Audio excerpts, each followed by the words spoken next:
आपका मेहनत, आपकी लगन, आपका परिश्रम, जिस दिन आपने विचार कर लिया कि मैं पढ़ाई कर रहा हूं और उच्चता में एक आनंद के साथ एक लक्ष्य बनाकर कर रहा हूं, दुनिया में किसी की सामर्थ्यता नहीं कि आपको पीछे हटा। अपने लक्ष्य में आगे बढ़ोगे। हमने पहले भी कथा में कहा, आज फिर कहते हैं, माता के गर्भ से भी अगर किसी का जन्म हुआ है ना तो हंसते हुए नहीं हुआ।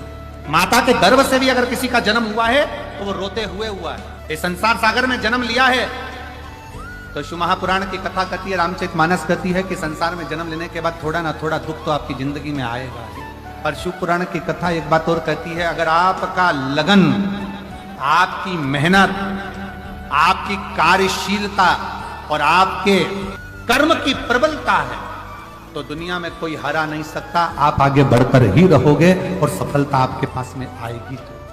आपका मेहनत, आपकी लगन, आपका परिश्रम, जिस दिन आपने विचार कर लिया कि मैं पढ़ाई कर रहा हूं और उच्च, जैसे पशुपति व्रत करने वाली मेरी बहनें, मेरे भाई, मेरे बेटियां, बेटा जो व्रत करते हैं, उनसे निवेदन है कि पशुपति व्रत करने के लिए जब आप शंकर जी के मंदिर में शाम के समय पूजन करने के लिए जाते हो, मंदिर से जब आते हो ना तो किसी के घर पर मत रुका करो, किसी के कहने पर कहीं जाकर रुका मत करा करो।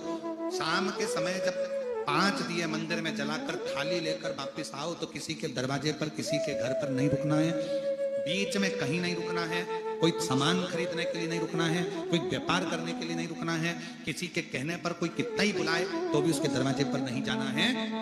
पूजा की थाली जब 5 दिए लगाकर 2 प्रसाद के हिस्से मंदिर में रखकर थाली लेकर जब अपने घर के लिए 1 दिया लेकर जाओ तो उस बीच में कहीं नहीं रुकना, सीधे अपने घर के दरवाजे पर ही जाओ और वहां राइट हैंड में बैठकर दिया लगाओ। घर के अंदर जाकर जो प्रसाद का एक हिस्सा है भोजन करने से पहले वो पाओ।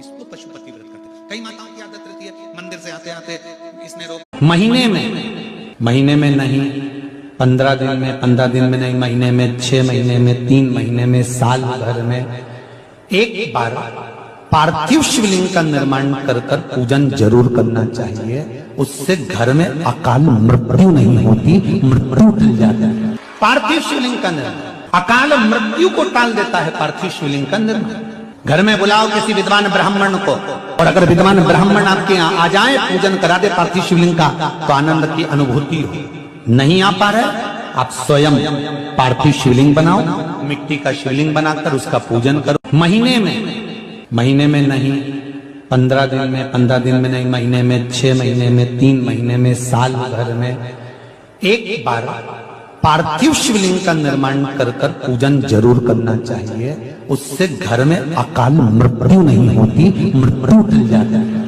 पार्थिव शिवलिंग का निर्माण अकाल